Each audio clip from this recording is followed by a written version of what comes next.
Hello viewers, আসসালামু আলাইকুম। সবাইকে ঈদ মোবারক, ঈদুল আজহার শুভেচ্ছা জানিয়ে শুরু করছি আজকের ব্লগ আমার ঈদের দিনের। তো সবার আগে আমি এখন রেডি হয়ে নিচে চলে যাচ্ছি। অলরেডি আমাদের মাংস কাটা প্রায় শেষের দিকে। আমার মেয়ে পরেছে শাড়ি, আর আমি তো কাজ করব, তাই আমার এত এনার্জি নাই। যেও আমাকে অনেক রিকোয়েস্ট হয়েছে তুমি আজকে শাড়ি পরো। আচ্ছা, আমি তো কোথাও বেড়াতে যাচ্ছি না, আমি এখন কামলা দেব, কারণ আমি আর আমার জামাই ছাড়া কামলা দেওয়ার কেউ নেই। দেন আমরা এখন নিচে চলে যাচ্ছি। ওখানে আসলে মাংস কাটতে একজন বসতে হবে। তো এতক্ষণ আমি ঘরেরগুলো সামলাইলাম, যারা মাংস কাটবে তাদেরকে খাবার দিলাম। তো ওগুলো কমপ্লিট করে এখন আমরা যাচ্ছি। লিফটে উঠে তো বমি চলে আসছে, কারণ লিফটে মাংসের কি একটা রক্তের পচা গন্ধ, ভাল লাগতেছে না, সবাই মাংস উঠাচ্ছে। দেন আমরা এখন চলে আসলাম পার্কিংয়ে। এসে দেখি যে মোটামুটি সবাই প্রায় শেষের দিকে, আমাদেরও এদিকে শেষের দিকে। তো সোজা চলে আসলাম আমাদের কর্নারে। এসে দেখি যে ও বাবা, আমার জামাই যে একটা ইয়ের মধ্যে আছে, মস্তিতে আছে, কারণ সুইট ভাইয়ের সাথে কথা বলতেছে।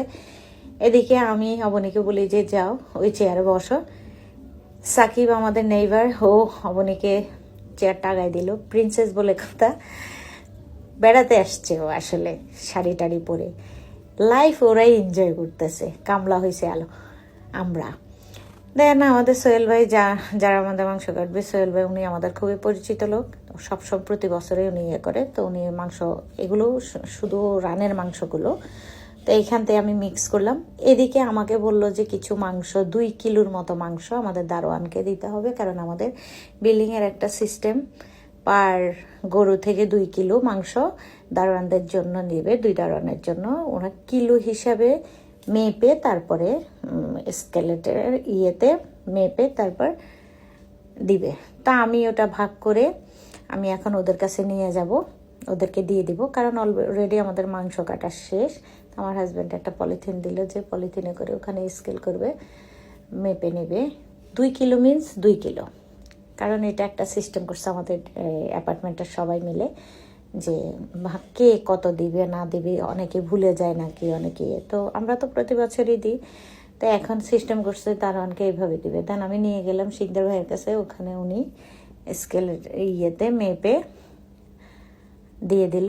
তো ওখান থেকে এসে আমি এখন বসলাম, বসে সোহেল ভাইকে দেখাই দিচ্ছি আমার মাংসগুলো কিভাবে, মাংস না এটা হাড়গুলো কাটতেছে।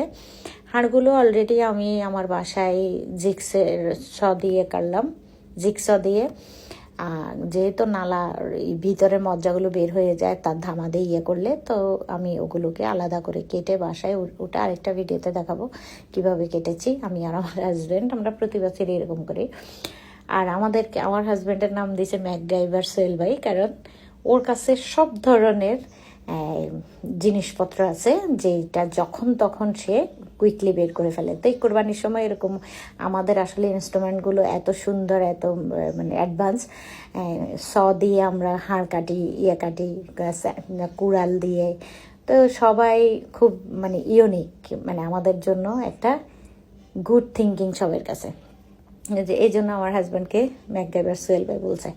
তো এদিকে আমি বসে দেখাই দিলাম যে মালকিন বলে কথা, তো জাস্ট মজা করলাম। তো দেখাই দিলাম কিভাবে মাংসগুলো কাটবে, হাড়গুলো। আমি যেগুলো দিয়ে কেটেছি ওগুলো তো আলাদা, তারপরে মোটা যেগুলো ওগুলো ধামা দিয়ে কাটতে হবে। এগুলো আবার নিয়ে আসলাম নিচে, এগুলো কাটতেছে। এদিকে মাথার হাড়ের মাংস আলাদা করতেছে আরেকজন লোক। আমার হাজব্যান্ড যথেষ্ট হেল্প করতেছে, কারণ আমাদের নিজেদের কাজ নিজেরা করতে খুব পছন্দ করি। কারণ অনেক সময় দেখা যায় অনেকে বসে থাকে, কিন্তু আমরা বসে থাকতে পারি না। তো এদিকে আমি করতেছি, মাংস ইয়ে করে দিচ্ছি। 2টো হিজড়ে আসছে, হিজড়ে না, থার্ড জেন্ডার। আসলে এদেরকে আসলে আমাদের দেশে বেশিরভাগই অবহেলা করে। এদেরকে আসলে কোনো ধরনের অবহেলা না করে ওদেরকে যদি একটা কর্মসংস্থান দিত, তাহলে ওরা রাস্তায় রাস্তায় এইভাবে ঘুরতো না। তো ওদেরকে মাংস দিয়ে দিলাম। আমাদের গেটে দিয়ে ওদেরকে ঢুকতেই দেয় নাই, তো একজন ঢুকে গেছে, তো চলে আসছে যখন তখন আর ফেরাই নেই, কারণ আমাদের এখানে ঢুকতে দেয় না, আমরা গেটে দিয়ে মাংস দিয়ে আসি। তো সব কিছু করে আমি এখন ওদেরকে দিয়ে একটু করে দিলাম। ওরা একজনই আসছে, ও দুইজনকে ঢুকতে দেয়নি।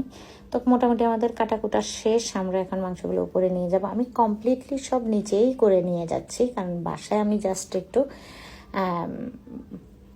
প্রসেসিং করব কোথায় কাকে দিব, এবং অলরেডি এখানে অনেকগুলো দেওয়া হয়ে গেছে। আর আমাদের রিলেটিভসদের জন্য কাকে কাকে দিব ওগুলো উপরে নিয়ে যাচ্ছি এই জন্য। আর যাদেরকে এখানে দেওয়ার আল্লাহর রাস্তায় এগুলো দিয়ে দিয়েছি, আর এগুলো নিয়ে যাচ্ছি এখন। দেন আমরা চলে আসলাম। আমার জামাইরে বলে আমি একটু হেল্প করি না, এই বেটা আমার হেল্প করতে দেয় না, এই এত বড় একটা বল আলগায় উঠায় নিয়ে গেছে। তো মোটামুটি সব কিছু শেষ করে আমরা চলে আসছি। এখন হবে আমার ফাইনাল কামলা, যেটাকে বলে কামলা দিতে চলে আসলাম। এই হলো আমাদের টোটাল মাংস। তো আলহামদুলিল্লাহ আলহামদুলিল্লাহ আলহামদুলিল্লাহ, আমার গরুটা যেভাবে চিন্তা করছি তার চেয়ে দ্বিগুণ হয়েছে। মানে মাংস এত বরকত, এত আসলে আল্লাহ দিলে শুকনা কাঠের ভিতর থেকে অনেক কিছু পাওয়া যায়, এটাই বলে। আমার গরু যদিও একটু ছোট ছিল, কিন্তু মাংসের কোয়ান্টিটি দেখে, এখানে হয়তো ক্যামেরাতে বোঝা যাচ্ছে না, অনেকগুলো মাংস হয়েছে। আমি ক্যালকুলেট না করি, কারণ কোরবানির মাংস ওয়েট ক্যালকুলেশন করলে একটু কেমন জানি দেখায়। তো অনেকগুলো মাংস হয়েছে, অনেকগুলো নিচে দেওয়া হয়ে গেছে, বাকি এগুলো আমাদের রিলেটিভদের জন্য আমার বাসায় পাঠাবো। সব কিছু মিলাই এগুলো নিয়ে যে বসে গেলাম মালকিন। তো ভালোই লাগে কোরবানির। আসলে এই ম্যাচটা আমাদের অনেক মজার, যে আমরা সুন্দর করে ঈদ যাপন করতেছি, ঈদুল আজহাটা পালন করতে পারছি। আর কবুল করার মালিক আল্লাহ, আল্লাহ তাআলা কবুল করবে। সবাই কোরবানি যেন আল্লাহ কবুল করে, ওই দোয়াই করি। আমার সাথে সাথে আমারটাও যেন কবুল করে, কারণ সবাই একটা সৎ উদ্দেশ্য নিয়েই কোরবানিটা করে আল্লাহর রাস্তে আর নিজেদের পক্ষ থেকে। তা আমি এদিকে ট্রেনে আসছি। আমি টোটালি ফ্লোরে টাচ করব না কোনো কিছু, কারণ আমি এগুলো ওয়াশ করতে পারবো না, আমার এখন হেল্পিং হ্যান্ড নাই, তো আমাকে করতে হবে। সেজন্য আমি এগুলোই করব না। আর একটু তাড়াহুড়া করতেছি এই কারণে যে পানি ছেড়ে দিবে, যেন আমার ফ্রিজে এক ফোঁটা রক্ত না পড়ে। আমার মাংসগুলো এমনিই দেখেন না কি ক্লিয়ার, আমার একদমই পছন্দ না ব্লাড যুক্ত ইয়াগুলো। তো আলহামদুলিল্লাহ আমার মাংসগুলো প্রতি বছরই একদম হরিণের মাংসের মতো সাদা, একদম ধবধবে। আমি জানি না এটা আমার লাকি ফেভার করে কিনা।